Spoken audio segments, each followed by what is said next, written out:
اب ان کا کوئی رشتہ قائم نہیں ہے، اس لیے کہ وہ اب سمجھتے ہیں یا ان کو یہ بتایا جاتا ہے کہ اب تم ان کے لیے کچھ نہیں کر سکتے۔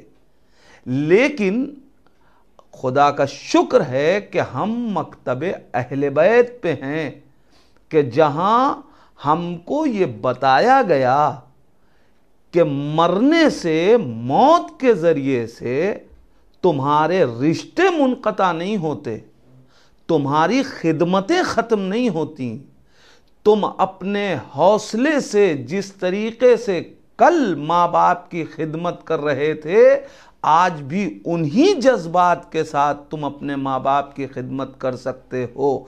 فرق اتنا ہے کہ کل تم اپنے ماں باپ کی خدمت ان ہاتھوں سے اس طریقے سے کرتے کہ ان کا بازو تھام سکتے تھے، ان کو سہارا دے سکتے تھے، لیکن یہ سہارا صرف جسمانی ہوتا، لیکن اب جو تم کام کر سکتے ہو وہ ان کی روح کے لیے ہوگا۔ اور جسم کا تعلق چونکہ مادیات سے ہے، لہٰذا وہ ختم ہو جاتا ہے تو وہ خدمتیں بھی ختم ہو جاتی ہیں، اب اس طریقے سے جسمانی خدمتیں نہیں کر سکتے، لیکن روح زندہ رہتی ہے، روح قائم رہتی ہے، لہٰذا اب تم یہ روحانی خدمات انجام دے سکتے ہو، اور اس کی خوشی تمہارے جسم کو میسر ہو یا نہ ہو، تمہاری روح کو میسر ہوگی کہ تم نے اپنے والدین کے لیے، اپنے بچوں کے لیے، اپنے رشتہ داروں کے لیے، اپنے مشفقوں کے لیے، اپنے احسان کرنے والوں کے لیے تم نے وہ کام کیا جس کی اب ان کو سخت ضرورت ہے۔ اب تم اس زبان کے ذریعے سے ان کے لیے دعائے مغفرت کر سکتے ہو، ان ہاتھوں کے ذریعے سے کوئی انفاق کر کے تم ان کے لیے کام انجام دے سکتے ہو، کسی اچھے سفر پہ جا کے اپنے قدموں سے ان کے لیے ایصال ثواب کر سکتے ہو۔ یہ شکر کا مقام ہے کہ ہم اس مکتب میں ہیں۔ اسی لیے جب کوئی شخص آیا اور آنے کے بعد ہمارے اور آپ کے چھٹے امام حضرت امام جعفر صادق علیہ السلام، اللہم صلی علی محمد وآل محمد، ان سے سوال کرتا ہے کہ مولا میرے والدین اس دنیا سے چلے گئے، ہم ان کی خدمت سے محروم ہیں، تو امام کہتے ہیں نہیں، تم ان کے لیے قرآن کی تلاوت کرو، تم ان کے لیے صدقات دو، تم ان کے لیے انفاق کرو، ان خدمتوں کے ذریعے سے اب تم ان کی خدمتیں کر سکتے ہو۔ معصومین نے ہم کو یہ درس دیا ہے، یہ ایصال ثواب۔ میں اکثر و بیشتر کہا کرتا ہوں کہ کسی رسم کا نام نہیں ہے، کسی رواج کا نام نہیں ہے، کسی شاہ، کسی شہنشاہ، کسی رجواڑے کی رکھی ہوئی رسم نہیں ہے، بلکہ یہ معصومین کا وہ دیا ہوا عظیم تحفہ ہے کہ جو مومنین کے حصے میں آیا ہے کہ ہم اپنے مرحومین کے لیے ایصال ثواب کرتے ہیں، اور یہ وہی عبادت ہے جسے ہم اور آپ انجام دے رہے ہیں۔ چاہنے والے اعزاء و اقارب چاہتے ہیں کہ ایصال ثواب کیا جائے۔ ایصال ثواب میں بہت سی چیزیں ہیں کہ جن سے ہم ایصال کر سکتے ہیں، پیسے خرچ کیے جا سکتے ہیں، اپنے ہاتھوں سے کوئی خدمت کی جا سکتی ہے۔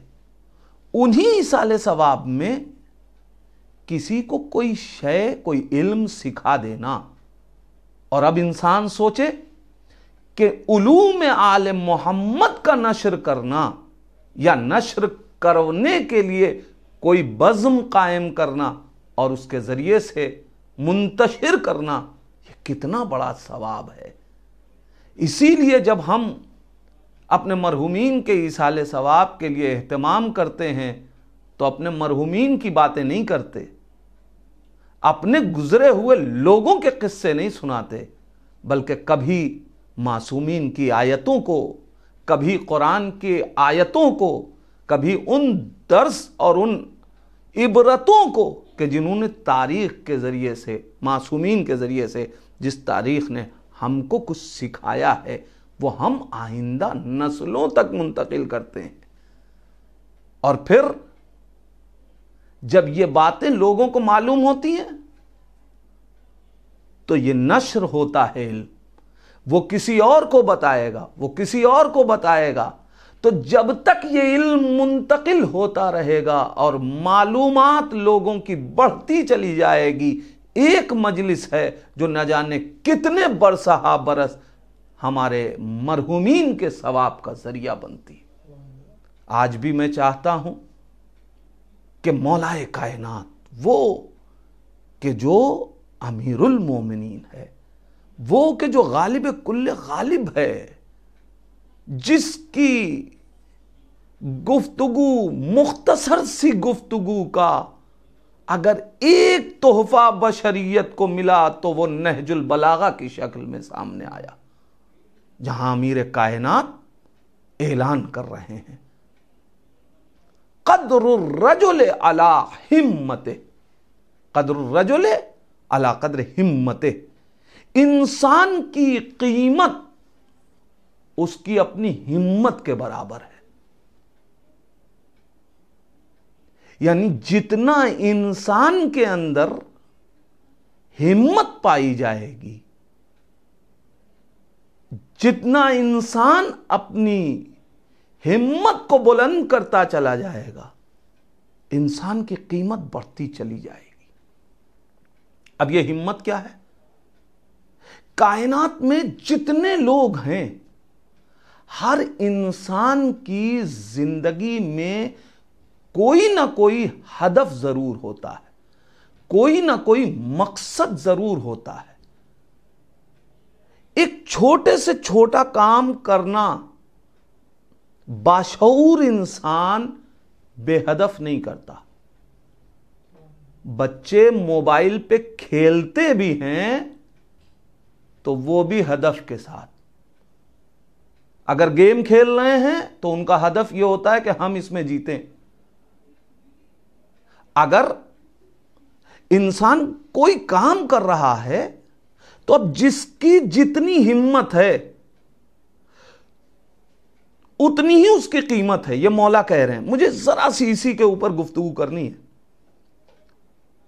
تو یہ ہمت کیا ہے؟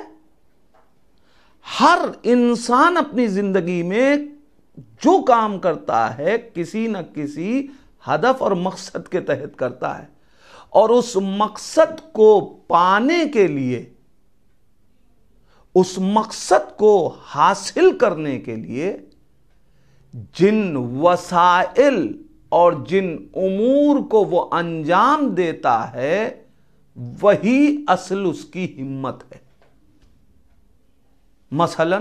مثال کے طور پہ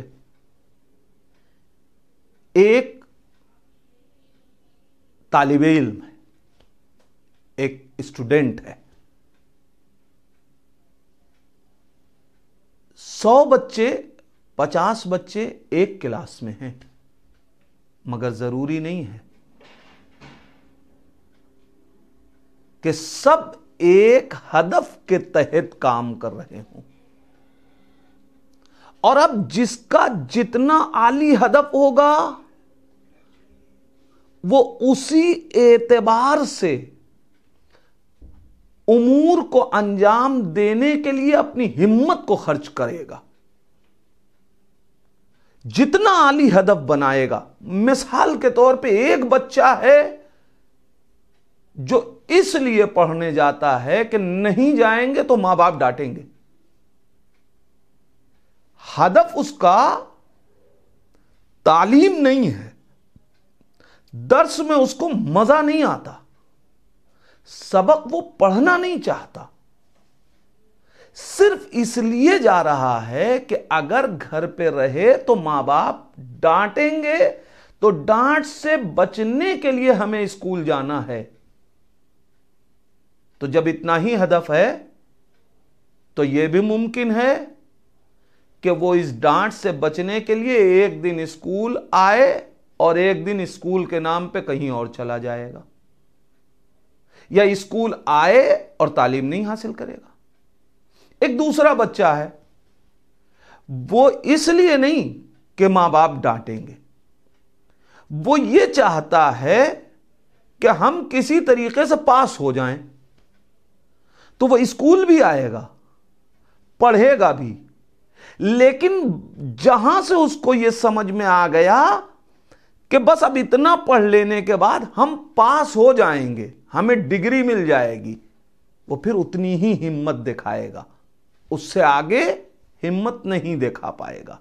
لیکن ایک تیسرا بچہ ہے، وہ یہ کہتا ہے کہ نہ مجھے ماں باپ کی ڈانٹ کی پرواہ ہے، نہ مجھے نمبر کی پرواہ ہے، ہم اس لیے پڑھنا چاہتے ہیں کہ ہمیں اپنی معرفت کو بڑھانا ہے، ہمیں اپنے اندر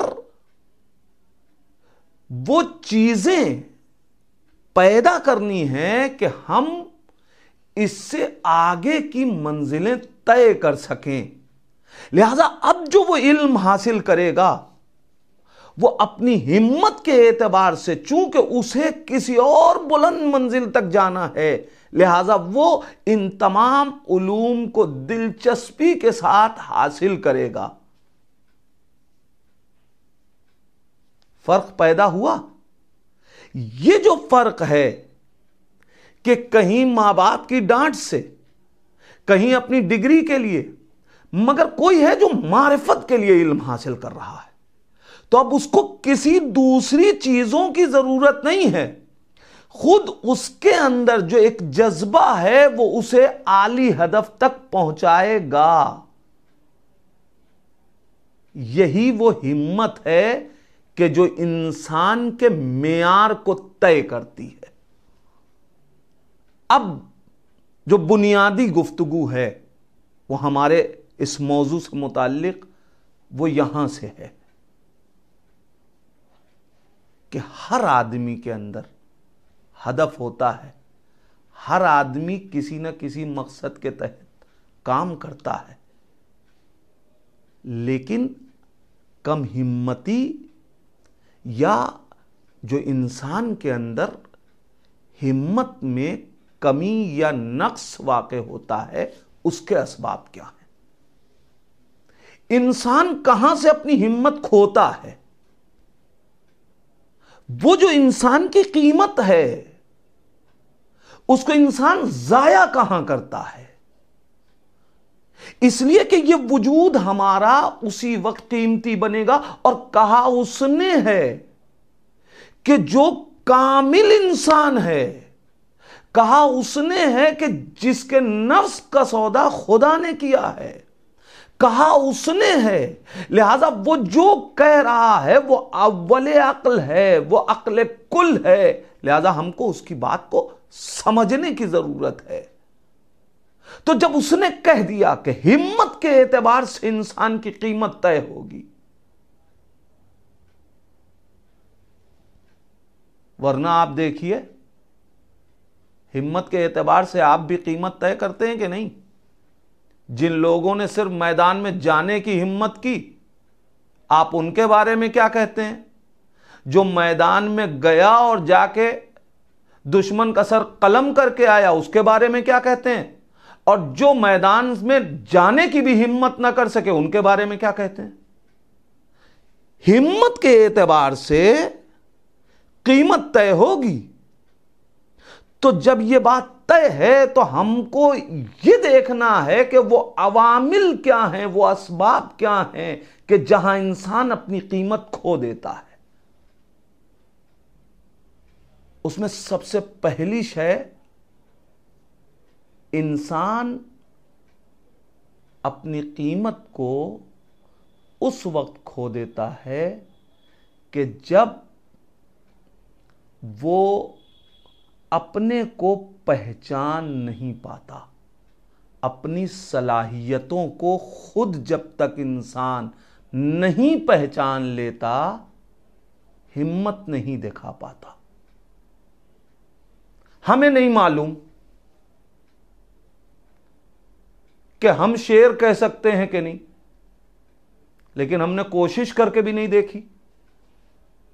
جب کہ ہمارے اندر وہ مادہ پایا جاتا تھا، وہ کیفیت وہ صلاحیت پائی جاتی تھی. یا مثال کے طور پہ ہم نے پہلے ہی سے طے کر لیا کہ ہم ہائی اسکول میں ٹاپ نہیں کر پائیں گے، تو ہم کبھی ٹاپ نہیں کریں گے. پہلے ہم خود اپنی کیفیت کو اور اپنی صلاحیتوں کو پہچاننے کی کوشش کریں. یہ سب سے پہلا مرحلہ ہے. نفس کی معرفت. خود کو ہم بالکل ذلیل، اپنے کو بہت بے صلاحیت سمجھنے لگتے ہیں، پھر ہماری ہمتیں ٹوٹ جاتی ہیں. اور اس کے لیے ہم تاریخ پڑھ کے دیکھ لیں کہ معصومین نے، انبیاء نے ترغیب دلائی ہے ہم کو. آپ پڑھیے قرآن میں جناب ذوالقرنین کا واقعہ پڑھ لیجئے. ایک علاقہ ہے، علاقے کے لوگوں کے اوپر یاجوج ماجوج حملہ کر کے اسے مٹا دینا چاہتے ہیں. جناب ذوالقرنین پہنچے، لوگ ان کے پاس آئے، آپ مرد شجاع ہیں، آپ طاقتور ہیں، آپ ہم کو یاجوج و ماجوج سے بچائیے، ہم اس سے اپنا مقابلہ نہیں کر سکتے. انہوں نے کہا ایک شرط ہے، عیونی بقوت، ہم کو تم اپنی قوت کے ساتھ ہماری مدد کرو، ہم اس کو ختم کر دیں گے. انہیں خود اس بات کا یقین نہیں تھا کہ ہمارے اندر اتنی قوت پائی جاتی ہے کہ ہم اسے ختم کر دیں، ہم اپنے کو مٹنے سے بچا لیں. لیکن اس صلاحیت کو پہچنوایا ساتھ دے کے جناب ذوالقرنین نے. کیا مطلب تھا؟ جناب ذوالقرنین نے ایسا نہیں ہے کہ ان کو قوی بنا دیا، ان کے اندر وہ صلاحیت تھی جس کو وہ نہیں پہچان رہے تھے.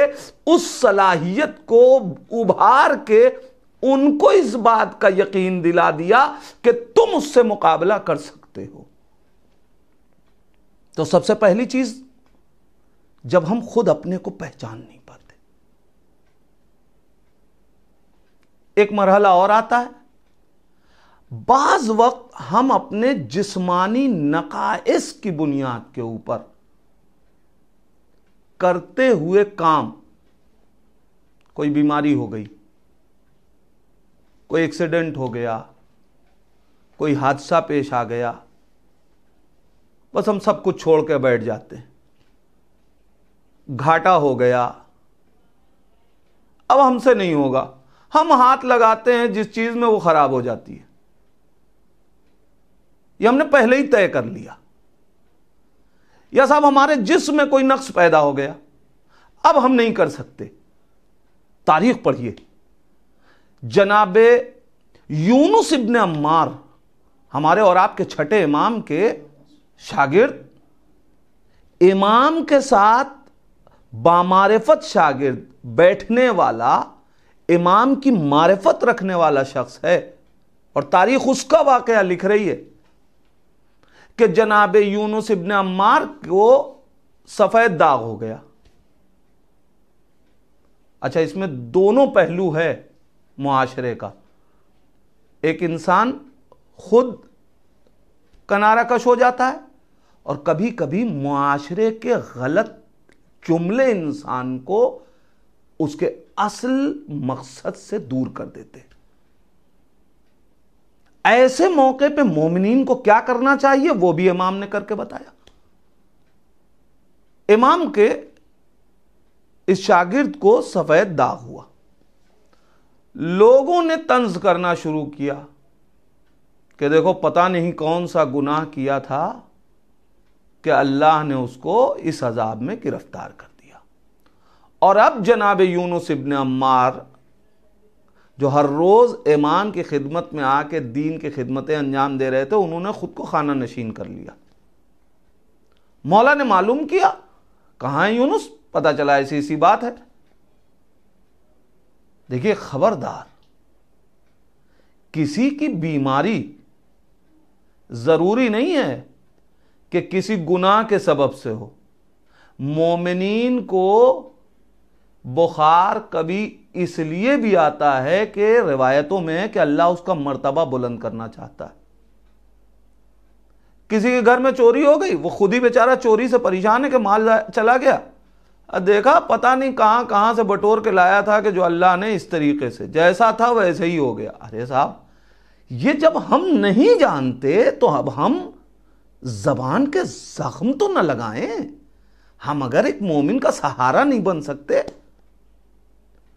جناب عمار کے گھر ہمارے اور آپ کے چھٹے امام پہنچتے ہیں اور جا کے کہتے ہیں, عمار یہ کیا ہوا, تم نے اپنے خانہ نشین کیوں کر لیا؟ بیماریاں سب کو آتی ہیں, لوگوں کے کہنے میں نہ آؤ. اور اس کے بعد امام مثال دے کے سمجھا رہے ہیں, کہہ رہے ہیں عمار کیا تم نہیں جانتے کہ مومن آل فرعون جو جناب موسیٰ کی حمایت اور تبلیغ کیا کرتے تھے, ان کے ہاتھوں کی انگلیاں آپس میں سٹی ہوئی تھیں, ملی ہوئی تھیں, لیکن وہ خانہ نشین نہیں ہوئے. وہ اپنے اسی نقص کے ساتھ آئے اور آنے کے بعد انہوں نے لوگوں سے چھپایا بھی نہیں, اس کو ہاتھ کو پوشیدہ نہیں رکھتے تھے, اسی ہاتھوں کے اشارے سے گفتگو کر کے لوگوں کو جناب موسیٰ کا حامی بنا رہے تھے اور خدا کے دین کی تبلیغ کر رہے تھے. ظاہر ہے امام کا جانا مؤثر ہوا. اگر خدا کبھی بندے کو کسی بیماری یا کسی جسمانی نقص میں گرفتار کرتا ہے تو اس سے بڑھ کے نہ جانے کتنی نعمتیں اسے دے دیتا ہے. اور یہ مثالیں ہمارے اور آپ کے سامنے موجود ہیں. بہت سے ایسے افراد ہماری نگاہوں کے سامنے ہیں کہ جنہوں نے اپنے ظاہری نقص کو نقص سمجھ کے خود کو خانہ نشین نہیں کیا, بلکہ اپنی قیمت کو اپنی ہمت سے ثابت کر دیا کہ ہم کیا ہیں. تو ایک مرحلہ یہ ہوتا ہے. کبھی کبھی خانوادگی مشکل ہوتی ہے. کیا مطلب؟ مثال کے طور پہ خاندان میں کسی کا کردار اچھا نہیں تھا, کوئی خراب انسان تھا. کبھی کبھی یہ سبب بنتا ہے کہ انسان اپنی ہمت کو کھو دیتا ہے. میں بہت دور نہیں, جناب صفیہ خاتون, کون؟ ہمسر پیغمبر اسلام, نبی کی زوجہ, آخری نبی کی زوجہ, امہات المومنین میں. اور یہ وہ والی خاتون ہیں کہ جو اہل بیت سے قریب تھیں. ان کے والد جناب صفیہ, ان کے جو باپ تھے وہ یہودی تھے. لوگ بنت الیہود کہہ کے پکارتے تھے, یہودی کی بیٹی. مگر کیا صفیہ خاتون, پیغمبر اسلام کو پتہ چلا, نبی کریم نے فرمایا صفیہ آج کے بعد جب کوئی تمہیں یہ طعنہ دے تو تم اس سے کہنا کہ میرے بابا موسیٰ ہیں, میرے چچا ہارون ہیں, میرے شوہر رسول ہیں. جب مومن دائرہ اسلام میں کوئی آ گیا تو اب اس کے بعد اس کے اوپر طنز نہ کرو. دفاع مومنین کی ذمہ داری ہے. خود پیغمبر اسلام کی سیرت بتا رہی ہے. ایک تیسری مشکل, میں بہت جلدی انشاءاللہ اپنے اس نتیجے پر پہنچنا چاہتا ہوں. ایک تیسری مشکل جو ہمارے درمیان کبھی کبھی ہم کم عمری کی وجہ سے کم ہمت ہو جاتے ہیں. عمر کم ہے لہذا ہم کوئی مشورہ نہیں دے سکتے. نہیں, تاریخ بھری ہوئی ہے کہ جن کی عمریں کم ہیں انہوں نے بہترین مشورے دیے ہیں. یا ایسے افراد آج کے دور میں بھی موجود ہیں کہ جن کی عمریں کم ہیں مگر انہوں نے بہترین اختراعات انجام دیے ہیں. ضروری نہیں ہے کہ کسی کی عمر کم ہے نہیں مشورہ دے، اگر دے سکتا ہے یہ تو سننے والوں کی ذمہ داری ہے کہ وہ اسے دیکھیں۔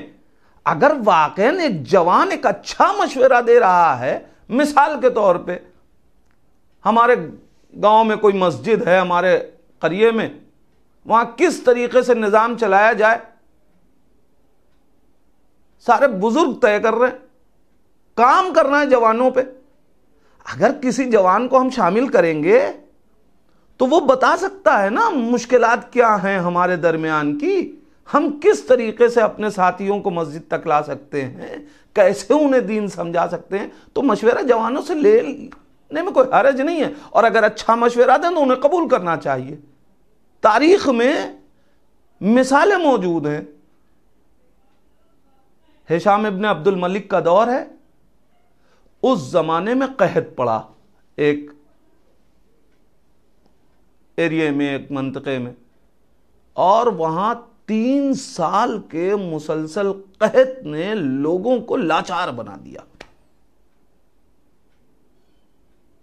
ایک جوان نے وہاں لوگوں سے کہا کہ چلیے چل کر کے خلیفہ وقت سے ملاقات کریں، چونکہ اسی نے تحریک چلائی لہذا کچھ لوگوں کو اکٹھا کیا۔ بات کون کرے گا؟ اس نے کہا ہم خود کریں گے۔ ایک جوان سب کا ترجمان بن کے آیا، خلیفہ وقت سے وقت لیا گیا۔ اب اس زمانے کا وہ بھی بادشاہ، وقت مل گیا، ہشام ابن عبد الملک بلایا گیا۔ اب جو ہشام کے دربار میں پہنچے لوگ تو کیا دیکھا کہ کچھ بزرگ ہیں، ان کے ساتھ ایک جوان ہے۔ ہشام کہتا کیا کوئی بڑا نہیں ملا تھا تم لوگوں کو کہ اس جوان کو لے کے آئے ہو، اسے کیوں ساتھ لائے؟ کہا رہے صاحب یہی تو ہمارے اس پورے انجمن کا سخنگو ہے، ترجمان ہے، یہی تو بات کرے گا۔ اچھا یہ بات کرے گا؟ اس نے کہا اگر آپ مجھے گفتگو کی اجازت دیں تو میں کچھ عرض کروں۔ خلیفہ نے کہا کیا کہنا چاہتے ہو؟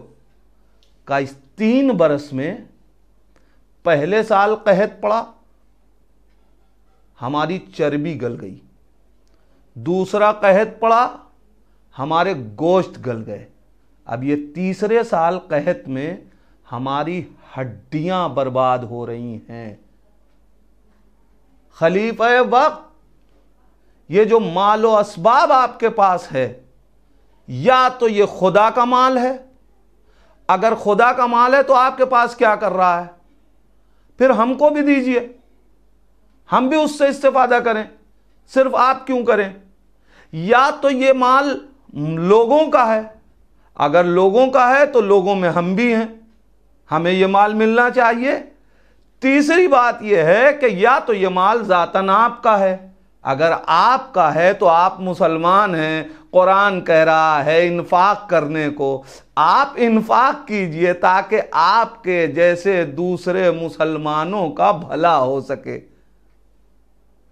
حاکم وقت کہتا ہے کہ مجھے جوان نے لاجواب کر دیا، اور یہ کہہ کے 1,00,000 دینار پوری ہیئت کو دیا، اور جب ہیئت جانے لگے وہ افراد لے کے تو بلایا اور 10,000 اس جوان کو دیا۔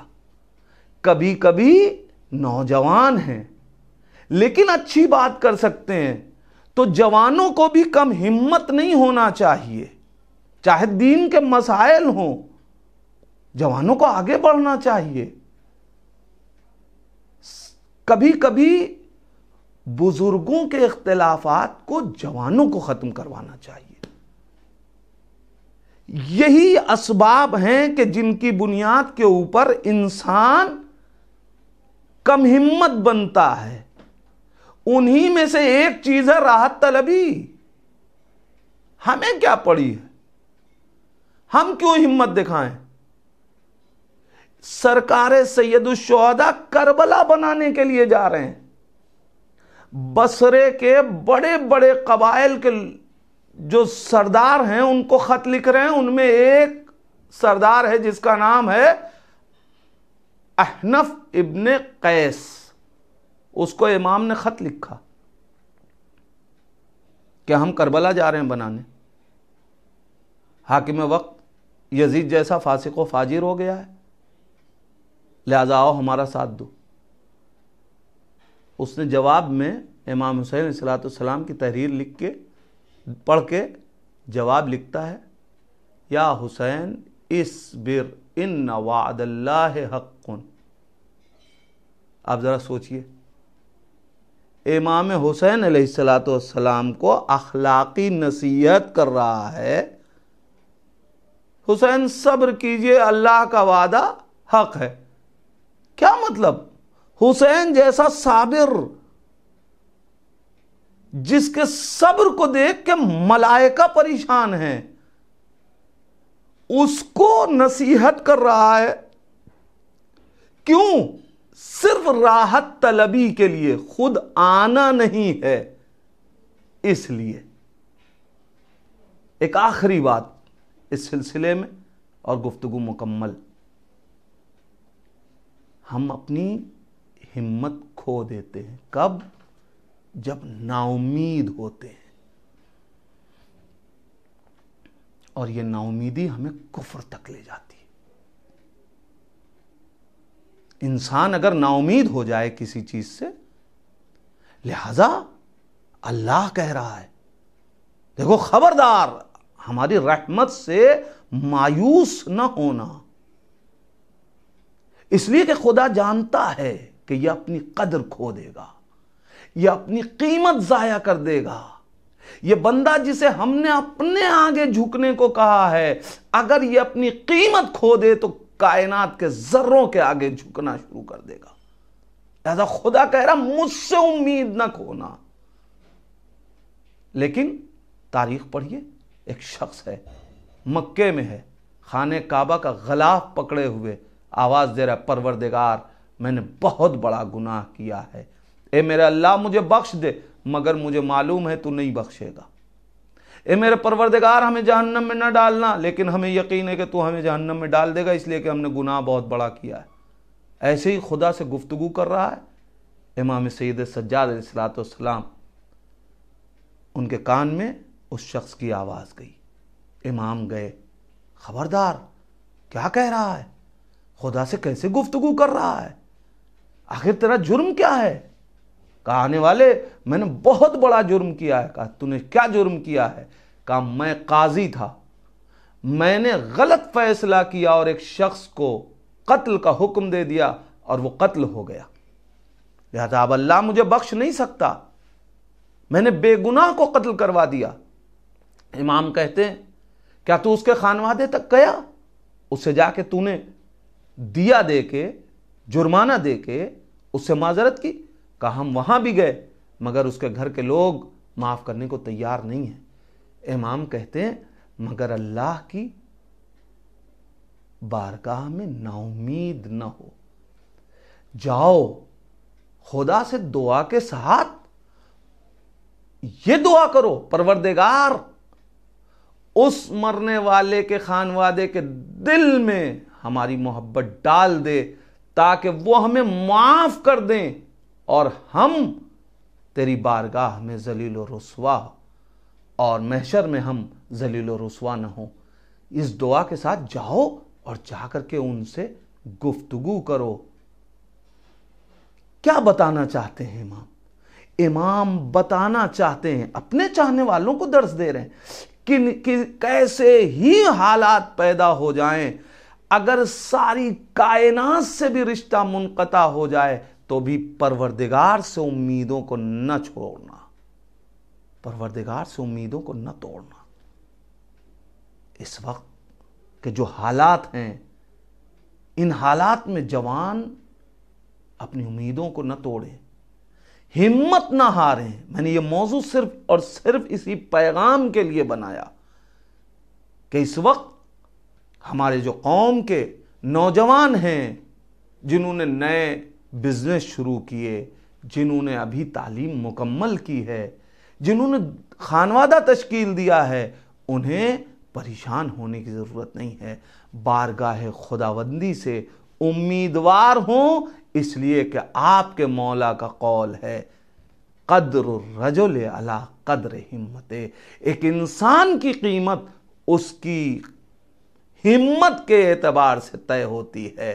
اگر انسان اپنی ہمت کو بلند رکھے تو پھر وہ ہمت ہی تھی کہ جہاں حر جیسا گناہگار بھی اگر مایوس کسی کو ہونا چاہیے تھا تو کربلا میں حر کو مایوس ہو جانا چاہیے تھا کہ جس نے حسین کے لجام فرس پہ ہاتھ ڈالا تھا۔ اس حر کو مایوس ہونا چاہیے تھا کہ اب تو 3 دن سے حسین کے خیمے میں التش کی آوازیں بلند ہیں، اب تو چھوٹے چھوٹے بچے پیاسے ہیں، اب تو حسین ہمیں معاف نہیں کریں گے۔ لیکن حر جانتا ہے نا امیدی کفر ہے، لہذا حر ہمت کر کے حسین کی بارگاہ میں آ رہا ہے، ہاتھوں کو جوڑے ہوئے، آقا کیا میرا گناہ بخشا جا سکتا ہے؟ امام حسین نے بڑھ کے گلے سے لگا لیا، اے حر تیری ماں نے کتنا اچھا تیرا نام رکھا ہے، اے حر تو دنیا میں بھی آزاد ہے، آخرت میں بھی آزاد ہے۔ روایت کہتی ہے کہ جس وقت حر آیا، آنے کے بعد حسین سے جب معافی مانگ لی تو آواز دیتا ہے آقا میں مقتل میں جانا چاہتا ہوں۔ اے حر ابھی تو حسین کی خدمت میں آیا ہے، اے حر کچھ دیر اور حسین کے ساتھ رہ لے، یہ اتنی جلدی مقتل جانے کی کیوں ہے؟ ایسا نہیں ہے کہ حسین کے حر کو یہ خوف ہو کہ کہیں ہم حسین کا ساتھ چھوڑ نہ دیں، کہیں ہم پھر یزید کے لشکر کی طرف پلٹ نہ جائیں۔ نہیں، جو اتنے اعتماد کے ساتھ اپنی معافی لے کے آیا ہو وہ حر پلٹ نہیں سکتا۔ اے حر پھر آخر کیا وجہ ہے کہ تو جلدی سے جلدی مقتل جانا چاہتا ہے؟ عجب نہیں حر آواز دے کہ ہم سب تو برداشت کر سکتے ہیں مگر یہ بچوں کے التش کی آواز یہ ہم سے سنی نہیں جا رہی ہے۔ مجھے یہ خوف ہے کہ کہیں کوئی بچہ خیمے سے باہر نکلے اور ہمیں دیکھ کے آ کے یہ نہ کہے اماں وہی آیا ہے جس نے لجام فرس پہ ہاتھ ڈالا تھا، اماں وہی آیا ہے جو ہمیں کربلا لے کے آیا تھا، اماں وہی آیا ہے، لہذا اے آقا مجھے مرنے کی رضا دے دیجئے۔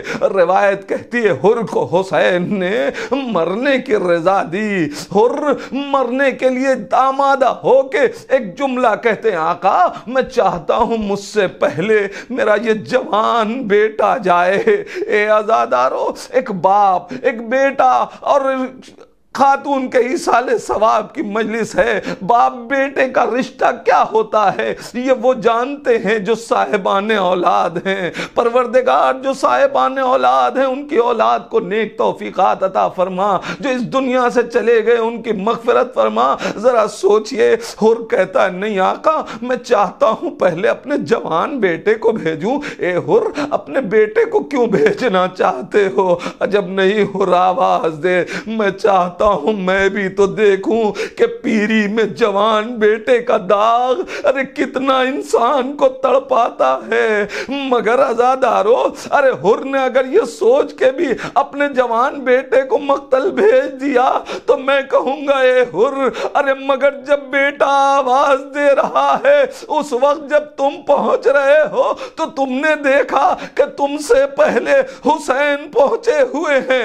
حر کے بیٹے کا سر اپنے زانوں پہ رکھ کے آواز دے رہے ہیں حسین۔ اے حر ارے جوان بیٹے کا لاشا بوڑا باپ نہیں اٹھاتا۔ اے حر ارے آپ نے اپنے بیٹے کو مقتل بھیجا تو مگر بیٹے کا لاشا تو نہ اٹھایا۔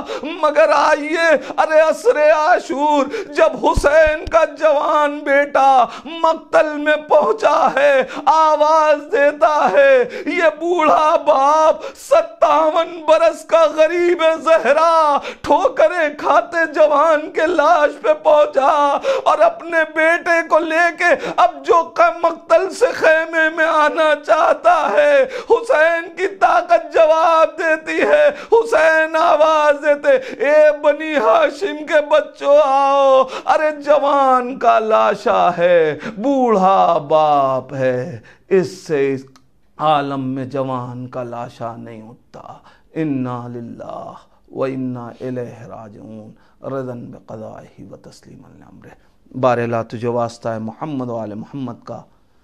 میرے پروردگار جن مرحومین کے اظہار ثواب کی مجلس ہے انہیں جوار معصومین میں جگہ عنایت فرما۔ اے میرے پروردگار تجھے واسطہ ہے محمد و آل محمد کا، جملہ اموات مومنین و مومنات کی مغفرت فرما۔ میرے پروردگار تجھے واسطہ ہے محمد و آل محمد کا، جہاں جہاں بھی شیعان حیدر کرار ہیں ان کی جان، مال، عزت، آبرو کی حفاظت فرما۔ میرے پروردگار اس کرونا جیسی وبا کو جلد از جلد اس دنیا سے ختم کر دے۔ میرے اللہ امام کے ظہور میں تعجیل فرما، اندر ظہور اتنی توفیق دے کہ ہم اپنے امام کو پہچان سکیں، اسی امام کا واسطہ ہم کو ان کے آوان و انصار میں شمار فرما۔ ربنا تقبل منا انک انت السمیع الدعا۔ آپ حضرات سے پھر گزارش ہے ایک بار اور سورہ حمد 3 مرتبہ سورہ اخلاص کی تلاوت فرما کر جناب سید وزیر حسن جعفری ابن سید نقی حسن جعفری، امامہ خاتون بنت عسکری حسن جعفری، جناب سید محمد جعفری مرحوم ابن سید وزیر حسن جعفری مرحوم، ان مرحومین کی ارواح کو ایصال فرما دیں۔ اللہم صلی علی محمد و آل محمد۔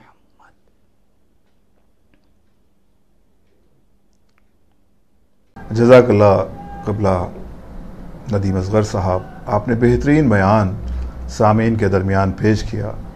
خدا آپ کے علم میں مزید اضافہ کرے اور اسی طرح سے آپ خدمت اہل بیت علیہ السلام کرتے رہیں۔ تمام ویورز آپ کا شکریہ ادا کرتے ہیں۔